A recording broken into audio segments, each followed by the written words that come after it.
The Swordsmith Village arc had given me so many what and whoa moments. And now anime fans are eagerly awaiting for the Hashira Training Arc, the 4th season that's cooking up in the Demon Slayer pot. It's the shortest season yet, but good things come in small packages, right?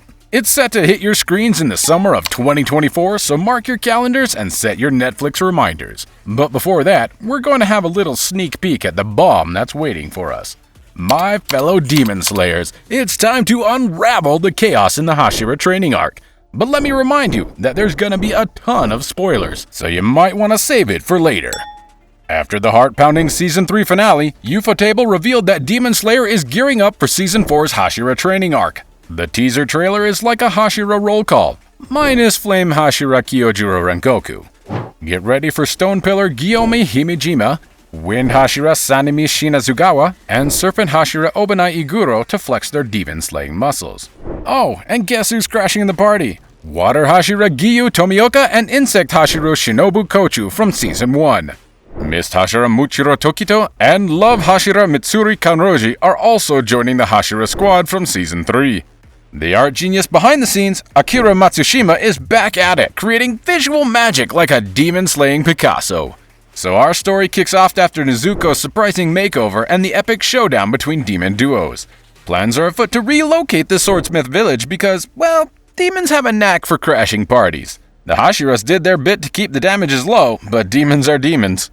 Tanjiro, our hero, is catching up on beauty sleep for a solid week when Goto, the Kakushi dude, talks about emergency villages for swordsmiths. It turns out they're like Airbnb for sword makers, just with more blood and fewer bad ratings.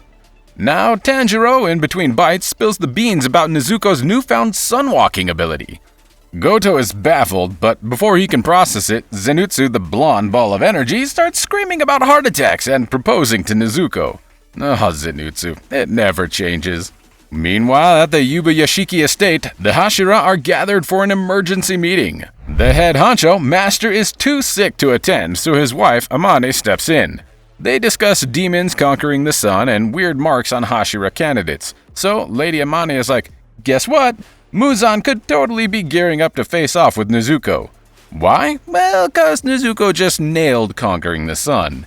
And now Lady Amane's got this hunch that a full-blown war is on the horizon, and we better get our act together. And there's this weird mark thing going on, right? Started with Mitsuri and Muichiro during an attack on the Swordsmith Village. Lady Amane is very curious and says that these similar marks popped up on breathing-style users way back in the Sengoku era. These demon slayers from back then were almost about to kick Muzan's butt. But something went south, and they couldn't seal the deal. After a while, these marks just stopped showing up. So the info on these marks is like trying to read a blurry sign in the fog. Amane decides to play detective and starts asking Tanjiro how he got his mark thing going. Tanjiro, bless his heart, tries explaining, but it's like trying to explain the plot of a confusing movie. The same goes for Mitsuri. But here comes Muichiro, saying his body turned into a human sauna with a crazy fast heartbeat when he got his mark.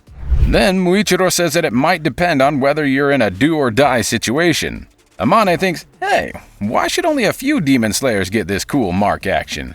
So she declares, let's have a Hashira Training Arc. The Hashira have to whip the other demon slayers into shape so they too can join the marked club. And that's how the Hashira Training Arc kicks off. A wild ride to get everyone their shot at the demon slayer mark. On the other hand, Inosuke crashes through a window like a boss, declaring it's group strength training time. Demon Slayer starts sweating more than a politician taking a lie detector test as they sprint through mountain passes. Zenitsu explains it's Hashira training, where lower-ranked slayers get to be punching bags for the big shots. Thanks, Nezuko. Demons are on a daytime break, so now it's gym time.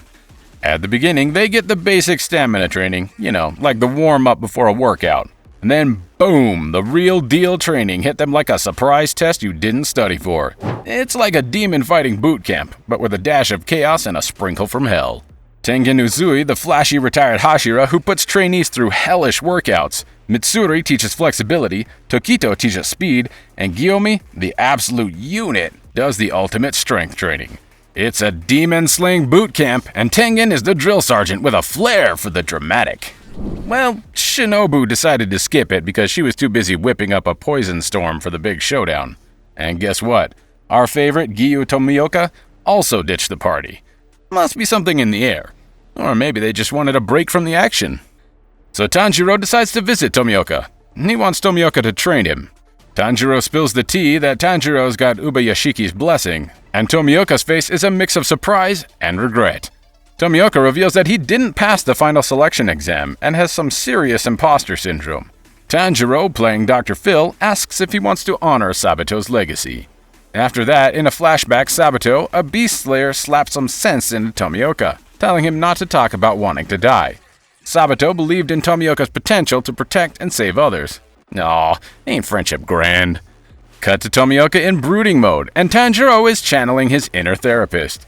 He pops the million-dollar question. Does Tomioka want to use what Sabato left him?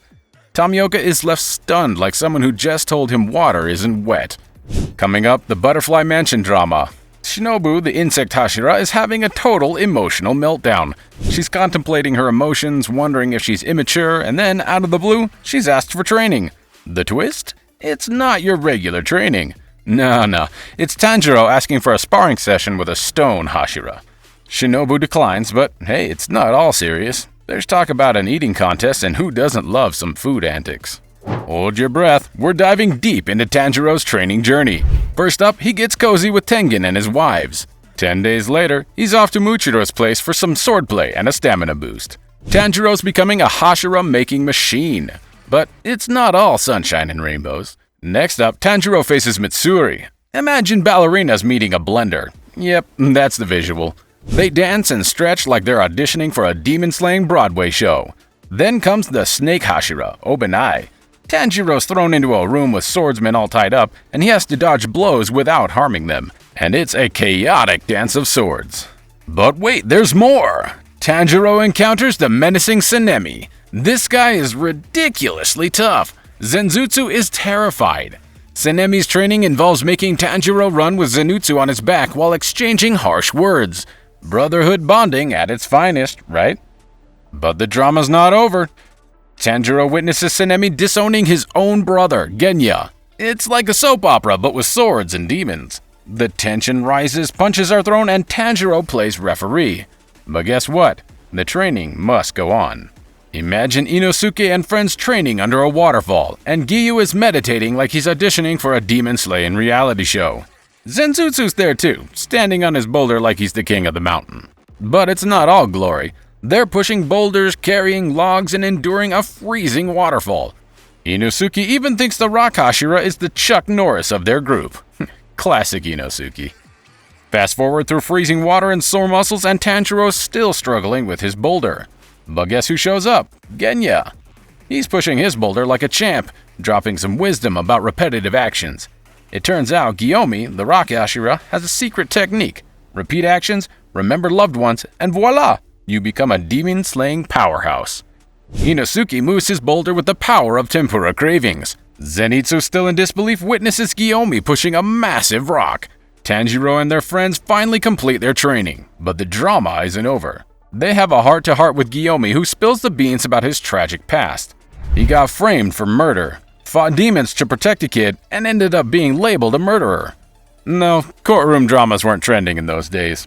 Guillaume sees something special in Tanjiro. The kid's got a heart of gold. But Genya spills the beans about eating demons for strength. Shinobu's disgusted, but Tanjiro defends Genya, saying his sister made the call to eat demons. Guillaume approves Tanjiro, and now they're all one big happy demon-slaying family. And just when you thought it was over, Tanjiro interrupts a sword fight between Giyu and Sanemi with the idea of sharing some ohagi. Tsunemi storms off in a huff, and Tanjiro's left trying to play peacemaker. In the meantime, Sanemi stumbles upon a creepy demonic eye just chilling in their training spot. And guess what? The drama doesn't stop there. Next thing you know, Muzan, the big bad guy, decides to drop by the Ubayashiki mansion. Nakame, the demon with a knack for spying, is keeping tabs on the demon slayers. Muzan is closing in on Kagaya Yubashiki.